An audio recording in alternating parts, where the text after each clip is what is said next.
যদি আপনার ফটো বা ভিডিও অন্য কোনো ব্যক্তি ফেসবুক, হোয়াটসঅ্যাপ বা ইনস্টাগ্রামে ইউজ করে, তাহলে এটি আইনের চোখে খুবই দণ্ডনীয় অপরাধ। এটি আপনার রাইট টু প্রাইভেসি এবং সাইবার ক্রাইমের আন্ডারে পড়ে। ইন্ডিয়ান আইটি অ্যাক্ট 2000 অনুযায়ী আপনার ফটো অন্য কেউ আনঅথরাইজ ভাবে ইউজ করলে আপনি সেই ব্যক্তির এগেনস্টে সাইবার ক্রাইম পুলিশ স্টেশনে গিয়ে কমপ্লেন করতে পারেন। এছাড়াও তাদের উপর যেই চার্জেস লাগতে পারে যেই ধারা অনুযায়ী, আইটি অ্যাক্ট 2000 অনুযায়ী সেকশন 66E, 67 এবং বিএনএস ধারা 356 অনুযায়ী আপনি কমপ্লেন ফাইল করতে পারবেন।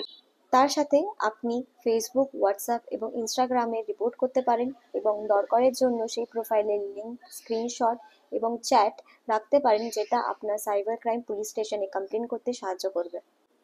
এই ধরনের কেসে অ্যান্টিসিপেটরি বেলও রিজেক্ট হয়ে যেতে পারে যদি আপনি সঠিক ইন্টেনশন প্রমাণ করতে পারেন।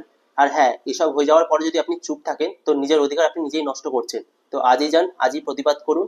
আর এরকমই লিগাল অ্যাওয়ারনেসের বিষয় জানার জন্য আমাকে ফলো করুন। ধন্যবাদ।